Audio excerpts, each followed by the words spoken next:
আসসালামু আলাইকুম রহমতুল্লাহ। ওভেনের ফিউজ দিলেই কেটে যাচ্ছে, দুইবার দিলাম কেটে গেল।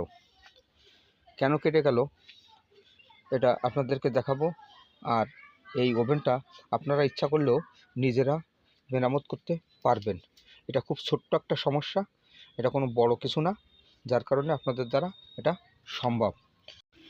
প্রত্যেকটা ওভেনে একটা ক্যাপাসিটার থাকে, এটা হাই ভোল্টেজের। দেখুন এই ক্যাপাসিটারটা 1.05। এখন 1.05 পেলাম না, 1.15 পেলাম।